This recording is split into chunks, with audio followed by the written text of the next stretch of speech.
আজকে বাংলাদেশে যার রাজনীতি দর্শন, যার রাষ্ট্র বিনির্মাণ এবং দেশ বিনির্মাণ প্রকল্পটা সবচেয়ে বেশি বোঝা দরকার, সেই ব্যক্তির নাম হচ্ছে জিয়াউর রহমান, যিনি বাংলাদেশে by far, to my understanding, যে আমি কিন্তু কখনো বিএনপি রাজনীতি করি নাই, কিন্তু আমার সামান্য পড়াশোনাতে আমি দেখেছি যে এই রাষ্ট্রটাকে রাষ্ট্র বানাতে চেয়েছেন, এই রাষ্ট্রটাকে সবার করতে চেয়েছেন।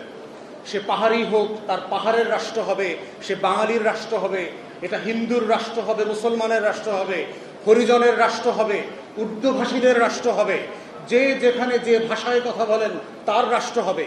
এই যে সার্বিক জাতীয়তাবাদ, কম্প্রিহেন্সিভ ন্যাশনালিজম বলতে যেটা বোঝায়, সবাইকে অ্যাকোমোডেট করে একটা বাংলাদেশ গড়বার যে লড়াই, যেটাকে আমরা স্টেট বিল্ডিং বলি, নেশন বিল্ডিং বলি, জাতি গঠনের যে রাজনীতি, এই রাজনীতিটা বাংলাদেশে একমাত্র বুঝেছেন, করেছেন এবং ব্যক্তি জীবনে এটার একদম এমবেডিমেন্ট ছিলেন, যেই তার আপাদমস্তক এই রাজনীতিকে ধারণ করতেন, সেরকম একজন মানুষ ছিলেন শহীদ প্রেসিডেন্ট জিয়াউর রহমান।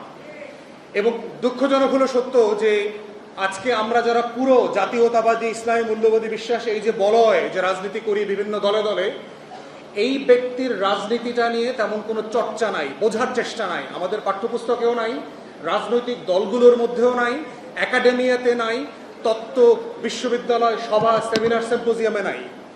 বাংলাদেশে যেটা হয়েছে, এটা আমাদের ওই যে কোরআন শরীফের এক্সাম্পল দেই, আমাদের ঘরে দেখবেন সবার কোরআন শরীফ আছে না, এইটাকে আমরা গিলাফের চাদরে করে ঢাইকা ঢুইকা অনেক আলমারির উপরে রাইখা দিই। এত ময়লা জমে, রমজান মাস আসলে পরে এইটারে ধোয়া মশা করা লাগে এই কোরআন শরীফটা বাই করতে। দেখছেন না, আল্লাহ তাআলা কি কোরআন শরীফটা ওই গিলাফের চাদরে ঢাইকা ময়লার ভিতরে রাখতে বলছে, না ওইটা পইরা বুইঝা আমল করতে বলছে? তো জিয়াউর রহমান হচ্ছে আমাদের এমন একজন নেতা, যারে আমরা ব্যানারের ভিতরে ঢুকাই দিছি, ফেস্টুনের ভিতরে ঢুকাই দিছি, মাজারের ভিতরে ঢুকাই দিছি, কমিটি কইরা কইরা আমরা ওইখানে ফুল দিতে যাই, কিন্তু ওই কমিটিটা জিয়ার রাজনীতিটা বোঝার চেষ্টা করে না, যে কেন এই কমিটির দায়িত্বটাকে, শহীদ প্রেসিডেন্টের কোন রাজনীতিটাকে আমার এই 2 বছরের কমিটি ধারণ করবে, আমরা আগামী 2 বছর প্রেসিডেন্ট জিয়ার কোন কোন কর্মসূচিগুলোকে আবার জনগণের কাছে নিয়ে আসবো, মানুষের করে তুলবো। এটাই তো বাংলাদেশ।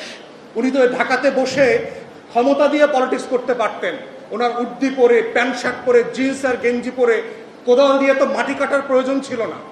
তাহলে উনি কেমন জিয়া ছিলেন? উনি ক্ষমতা দিয়ে তো শাসন করেন নাই, উনি তো স্তুতি করতেন না, ওনার কোনো বক্তব্যে দেখবেন তেল মারা স্তুতি নাই, স্ট্রেট টু দ্য পয়েন্টে কথা বলতেন। আমার গ্রামকে তৈরি করতে হবে, আমার প্রত্যেকটা গ্রামকে একটা খামার বাড়ি বানাইতে হবে, এখানে মুরগি হবে, এখানে হাঁস হবে, এখানে মাছ চাষ হবে, এখানে গরু ছাগল থাকবে, প্রত্যেকটা পরিবার স্বাবলম্বী হবে। কারণ আমার প্রত্যেকটা পরিবার যখন স্বাবলম্বী হবে, আমার রাষ্ট্র স্বাবলম্বী হবে, আমার অর্থনীতি স্বাবলম্বী হবে। এবং এটা ভেবেছেন বলেই বাংলাদেশের আজকের অর্থনীতিকে যেই ভিত্তিতে উনি দাঁড় করিয়ে দিয়েছেন, এরপরে বাংলাদেশে গত 40-44 বছরে এখন পর্যন্ত অর্থনীতির নতুন কোনো বলার মতো কোনো সেক্টর তৈরি হয়নি, এখনো তৈরি হয়নি। তাহলে সেই কথাগুলো কেন আমরা বলছি না? আমরা সারাদিন যদি জিয়াউর রহমানের খালি স্তুতি গাই, তাহলে এই জিয়াউর রহমানের রাজনীতিটা বলবে কে?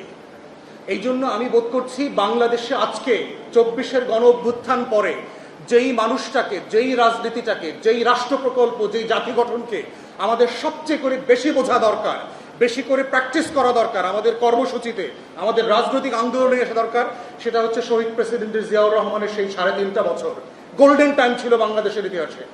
এবং দেখেন, রাষ্ট্র তৈরি হয় শত্রু সাপেক্ষে সবসময়।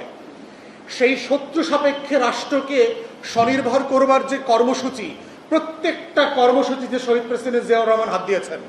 এবং যদি একই সময়ে আমাদের এই সাবকন্টিনেন্ট থেকে শুরু করে এশিয়া মহাদেশের রাষ্ট্রনায়কদেরকে দেখেন, সিঙ্গাপুরের লি কুয়ান ইউ, মালয়েশিয়ার মাহাথির মোহাম্মদ থেকে শুরু করে দক্ষিণ কোরিয়া, তাইওয়ান, হংকং, প্রত্যেক লিডারশিপের জীবনী পড়ে দেখে মনে হয়েছে জিয়াউর রহমান ওয়াজ much ahead of the time. তিনি সবার থেকে আগিয়েছিলেন। শুধু আমাদের বদনসিব যে আল্লাহ তাআলা তাকে আমাদের মাঝে রাখেন নাই, এই জাতির বদনসিব।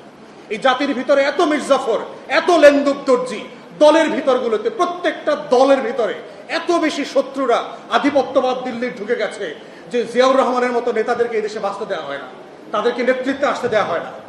অতএব আজকে এই মুক্তিযোদ্ধারা যারা, এই মাটির সূর্য সন্তান যারা বেঁচে আছেন, আপনাদের দায় এবং দরদের যে রাজনীতি আপনাদের মাধ্যমে আমরা দেখতে চাই, যে কারণে আপনারা বুকের তাজা রক্ত দিয়ে আপনার কমরেডদেরকে ৭১-এর রণাঙ্গনে জীবন দিতে দেখেছেন। আজকের ২৪-এর রণাঙ্গনে যারা জীবন দিয়েছে তারা কিন্তু ঠিক ওই রাজনীতিটাই করতে চায়। আমরা যখন বাংলাদেশ ২-এর কথা বলছি, আমরা কিন্তু জিয়াউর রহমানের সেই রাষ্ট্র বিনির্মাণের প্রকল্পের কথা বলছি, জিয়াউর রহমানের মতো স্বনির্ভর অর্থনীতির কথা বলছি।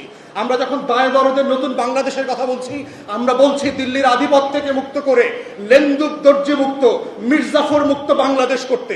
ওটাই জিয়াউর রহমানের রাজনীতি। আজকে বাংলাদেশের ঘরে ঘরে দেখবেন মির্জাফর, জগৎ শেঠ, উমিচাঁদ, রায়দুল্লভ, কৃষ্ণপদ রায় চৌধুরী আর ঘসিটে বেগমরা ক্ষমতার মসনদ নিয়ে খেলাবেলা করছে। এই সময়টাতে যাকে সবচেয়ে বেশি ধারণ করা দরকার সেটা হচ্ছে দিল্লির আধিপত্যবাদের বিরুদ্ধে প্রতিদিন প্রতি রাতে যিনি বাংলাদেশকে তৈরি করেছেন, সেই ব্যক্তির নাম হচ্ছে জিয়াউর রহমান। এটাই আগামী দিনের রাজনীতি। অতএব জিয়াউর রহমানকে যারা বুঝবেন না, জিয়াউর রহমানের রাজনীতি যারা ধারণ করতে পারবেন না, তারা যে ব্যানারে আসেন, যে নামে আসেন, যেই গণ অভ্যুত্থান বিক্রি করেন, আগামী দিনের বাংলাদেশ আপনারা নেতৃত্ব দিতে পারবেন না। ওটা লেন্দুক দর্জির কাছে চলে যাবে, ওটা মির্জাফরের কাছে চলে যাবে। তাই আজকের শাহাদাত বার্ষিকীতে আজকে আমরা এটাই ধারণ করতে চাই, বলতে চাই যে শহীদ প্রেসিডেন্টকে আবার জীবন্ত আকারে তার আইডিয়াস, তার রাষ্ট্র প্রকল্পের জায়গায় তাকে ফিরায় নিয়ে আসতে হবে। স্তুতি, পূজা এবং তার নামে স্লোগান দেওয়ার বদলে তার রাজনীতিটা যেন আমরা বাস্তবায়িত করতে পারি, সেটাই হচ্ছে আজকের শাহাদাত বার্ষিকীর মূল প্রতিপাদ্য। সবাইকে অসংখ্য ধন্যবাদ। আসসালামু আলাইকুম।